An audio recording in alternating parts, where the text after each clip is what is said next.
Straight ahead on CCX News, the road that leads to art. We capture the colorful creations in downtown Maple Grove. Plus, helping people stay in their homes as they age. We visit a New Hope business that does just that. But first, an arrest of a person connected to two high-profile crimes in Brooklyn Park. What police are saying about it. CCX News starts right now. Hello and thanks for joining us. Brooklyn Park police have arrested a teenage boy accused of attempting to sexually assault two women over the past month. The most recent incident happened June 8th at a park on 65th Avenue North. Police were able to catch the suspect shortly after he attempted to sexually assault a woman in broad daylight. Delane Cleveland joins us now with more. Delane? Alex and Shannon, Brooklyn Park police say the suspect behind these brazen incidents is a 15-year-old boy from Brooklyn Center. While charges haven't been filed yet, police say the teenager confessed to both Friday's incident and a kidnapping and attempted sexual assault that occurred on May 12th at the Brooklyn Park Aldi grocery store. Actually, we've been putting a lot of resources in this, going to great lengths to try to find out who this young man was, and be able to have it resolved is a relief to us, and I know it's a relief to the community. Brooklyn Park police say a 20-year-old woman was in this park Friday afternoon when someone attacked her and tried to sexually assault her. The woman was able to fight off the suspect. The woman's uncle then arrived and chased after the teenager. The suspect then broke into someone's home while trying to escape, but the residents of the home chased him out. The victim and her uncle then caught the suspect and detained him until police arrived. About a month earlier, police say the same person kidnapped a woman from this Aldi, forced her to drive to Brooklyn Center and attempted to rape her, but the victim was able to escape. We rarely see this kind of level of crime in Brooklyn Park, thankfully, let alone from a juvenile makes it that much different than other cases that we've had, that a young man at 15 years of age would be taken in this type of violent sexual assaults is very concerning, and we're assuming that the courts will take it serious. Well, Deputy Chief Bruley expects charges to be forthcoming. Meanwhile, Bruley says that juveniles are treated differently than adults, so there will be a strong effort to rehabilitate the suspect and get him back into society. Alex and Shannon. Thank you, Delane.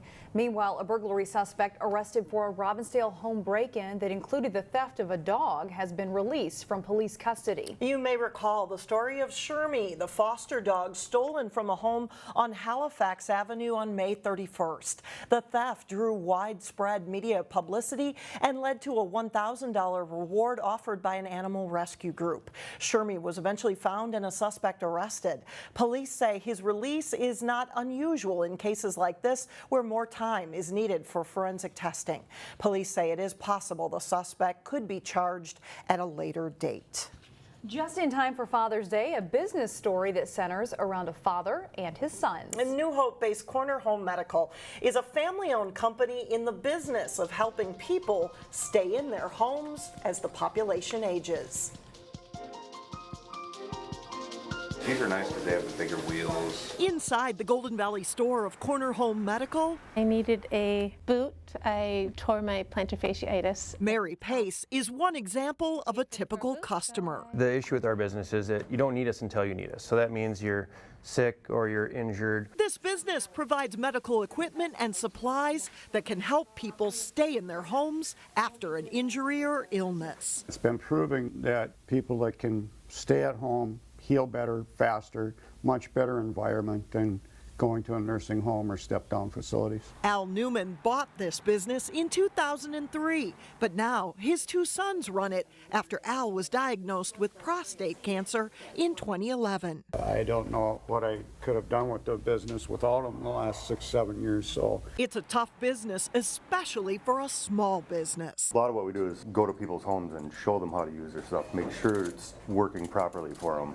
We just don't send it in a box and say, here you go. So these are lift chairs, and what they do is they allow people to get up unassisted from another individual. Educating customers in person on how to use a product is a more costly level of service than larger competitors offer. If there's not places like us around, People are going to get put into improper devices, which can actually cause more harm than good. In an effort to survive and grow the business, Corner Home Medical merged in 2015 with Merwin Home Medical, another small family-owned business of father and sons. We're able to survive because of that partnership and what we're able to offer a wider breadth of products. The business now has 12 locations and employs close to 200 people. As the baby boomer population ages, the owners of this company know the need for medical supplies and equipment will grow. The last few years, it's been my passion to educate our legislators on how important the equipment and supplies are that we do and provide. After surviving prostate cancer, Al Newman has become an advocate for aging and disabled Minnesotans. His sons are proud to continue the business their father built. My dad's taken care of us our whole life. I think it's time for us to step up and help take care of him and my mom. According to the U.S. Census Bureau, it is estimated 1 in 5 Americans will be over the age of 65 by the year 2030. Improving water quality near where you live often begins with volunteers. Hundreds of volunteers with the Minnesota Pollution Control Agency monitor lakes and streams. Here's a look at what they do and why it's important.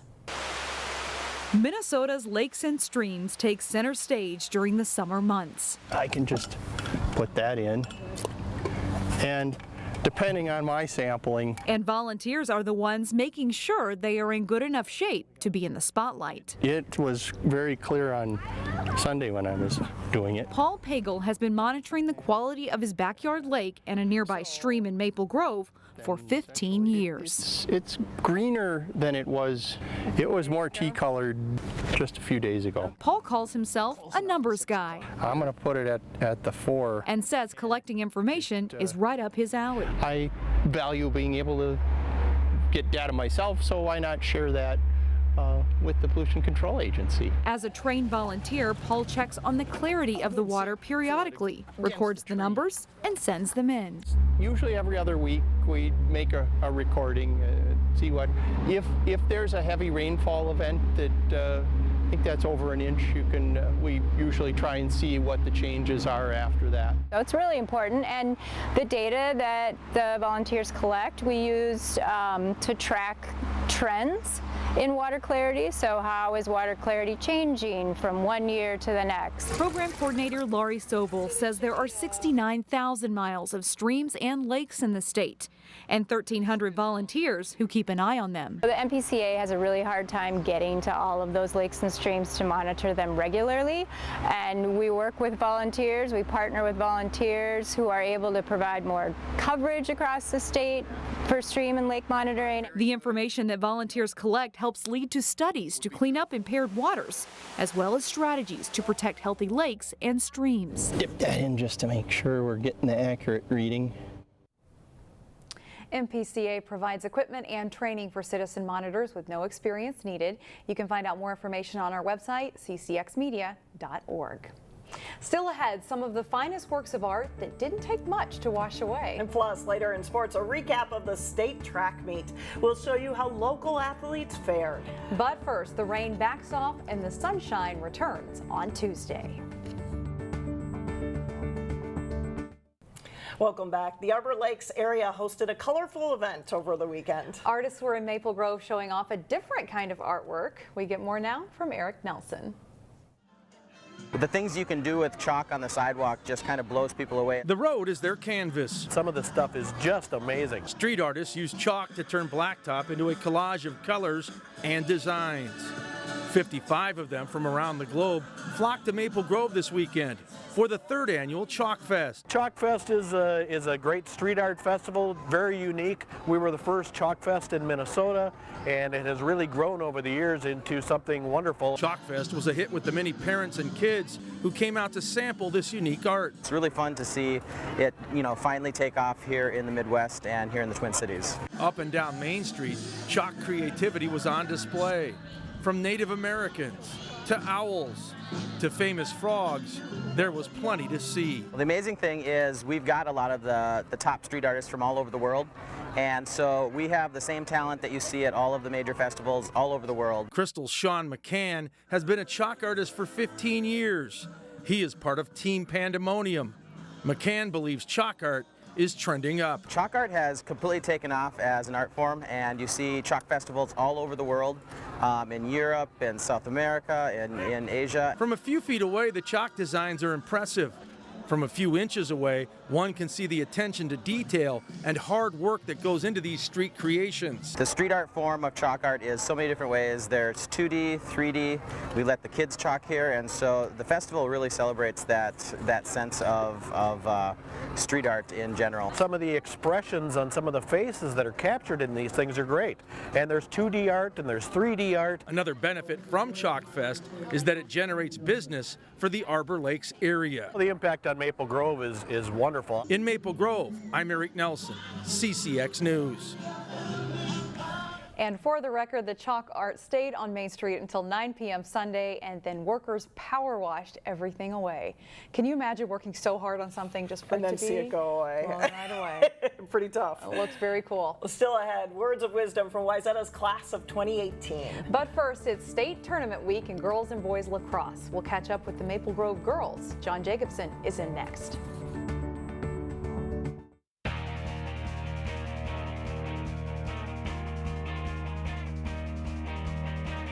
I'm John Jacobson with sports. The state track and field meet wrapped up Saturday. The Class AA meet was held up because of lightning, but it was a good day for local athletes. Rain before the meet was a sign of things to come on this day. First race, the girls 4x800 relay. It's a runner-up finish for a local team. Minnetonka takes first. Wayzata with anchor Emma Atkinson takes second place in a time of 9 minutes, 16.12 seconds. In the boys 4x800 relay, Wayzata has the lead for a portion of the race, but in the end, it's Buffalo winning the title. The Trojans team, anchored by Tommy Leeson, takes second. Boys 100 meters. In the all-blue, Ethan Peel of St. Michael Albertville takes the top spot. Way in the outside lane, Evan Hull of Maple Grove places second. Hull's time 11.07 seconds, 300ths behind Peel.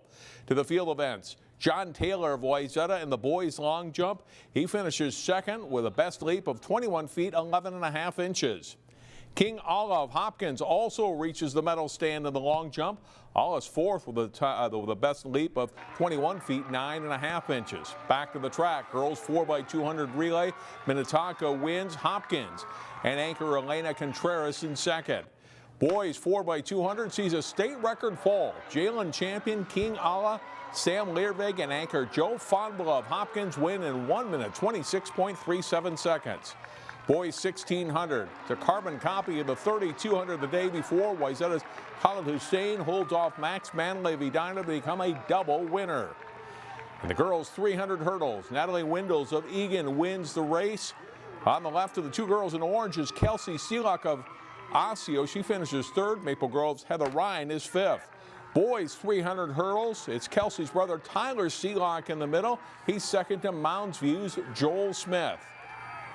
And Fonbala of Hopkins completes his meet with a win in the 200 meters. Winning time of 21.35 seconds. Here are the final team results in AA. Wayzata wins the boys championship for a 7th time and the 3rd time in the past 4 years. Mounds View is 2nd, St. Michael Albertville 3rd, Hopkins finishes 4th. Rogers is the only other school in the area to finish in the top 25, placing 14th. In the Class AA girls meet, Wayzata finishes 2nd to Minnetonka. Rosemont is 3rd. Egan is 4th. Osseo, the only other local team in the top 25. It is state tournament week in girls and boys lacrosse. As Jay Wilcox reports, the Maple Grove girls are back in the tournament and ready to go. It's a new team and a new year, but the end result is the same. A visit to the state tournament for Maple Grove. Yeah, we're really excited, especially going into our 3rd year this year, going into the state tournament. I think we can really compete with the teams, and we're definitely ready and super excited. It's felt just as good, if not better, this time than the other 2 times in the 2 years previous. So they worked very hard for it, so that's a very rewarding feeling. The Crimson didn't have an easy game in the Section 8 championship when Buffalo gave them a hard-fought 9-6 game. We knew what we had to do going into the game, and I think that we really did our best, and I think we struggled and we got a little scared in the middle of the game, but we definitely came out strong at the end. Maple Grove's first state opponent is number 2 seed Apple Valley, a team they admittedly don't know a lot about.